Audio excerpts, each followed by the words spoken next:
समाचार अब तक, सत्य का साहस। आपण नेहमी सामाजिक क्षेत्रामध्ये सक्रिय असतात आणि कर्तव्य फाउंडेशन नवीन नवीन उपक्रम राबवतात। कर्तव्य फाउंडेशनच्या माध्यमातून जनतेसाठी आपण सध्या काय उपक्रम राबवतात?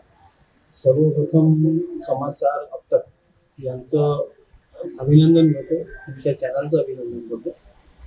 कर्तव्य फाउंडेशनची स्थापना मागील 15 वर्षापूर्वी एक आमचे जवळपास 4-5 मित्र बसून आम्ही एक नियोजन केलं की आपण कर्तव्य फाउंडेशनची स्थापना करू आणि आम्ही कर्तव्य फाउंडेशनची स्थापना केली। त्या फाउंडेशनच्या मार्फत आपण आपल्या भागात शवयिका असो, ॲम्ब्युलन्स असो, बॉडी फ्रीजर असो किंवा अजून लोकांना मदत करण्याचं काम त्या फाउंडेशनच्या मार्फत आपण करत आहोत।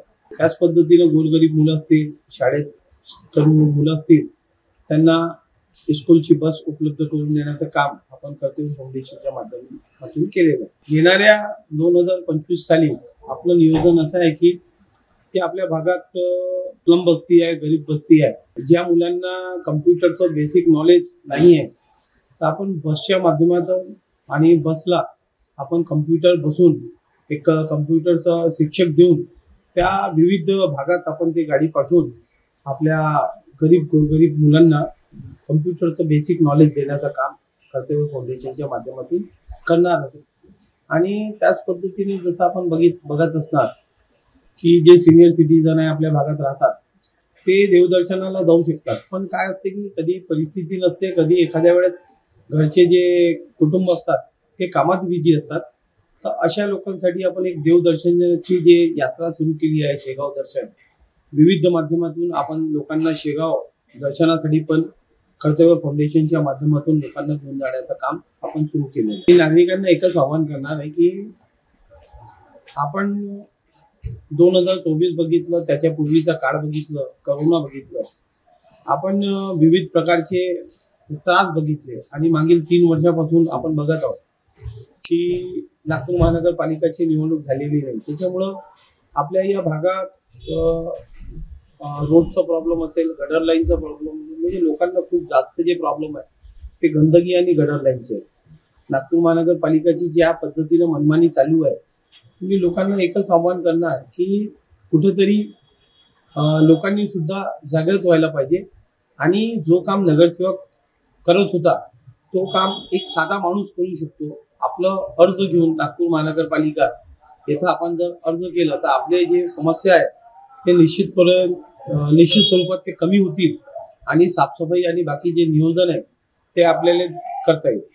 आपण बघत आहे की आपण ज्या समाजात वावरतो, एखादी निवडणूक आली तर आपण एखाद्या नेत्याला निवडून देतो, निवडून देण्यापूर्वी आपण ज्या पद्धतीचं आपलं मतदान होतं 100% पैकी आपण 60% मतदान करतो। 60% मतदान केल्यानंतर आपण बघतो की कधी जो माणूस निवडून आला पाहिजे तो माणूस निवडून येत नाही, त्याच्या ठिकाणी भलताच एखादा असं अपराधिक प्रवृत्तीचा माणूस निवडून येतो।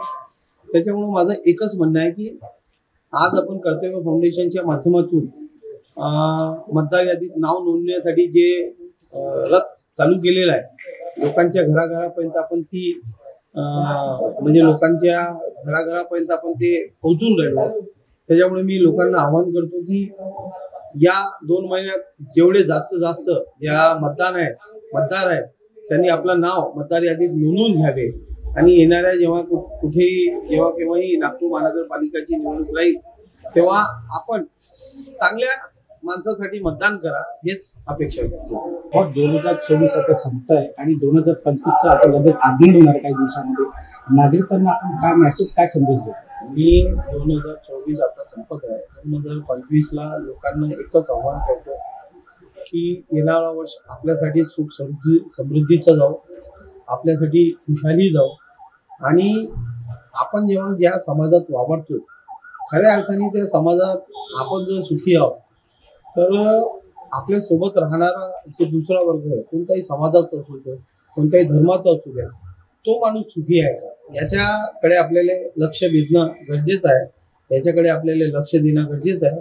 त्याच्यामुळे मी एकच गोष्ट सांगतो की 2025 ला आपण जे सर्व नागरिक आहे यांनी मिळून एक चांगला देश, एक चांगलं नागपूर घडवण्याचं काम आपण करू।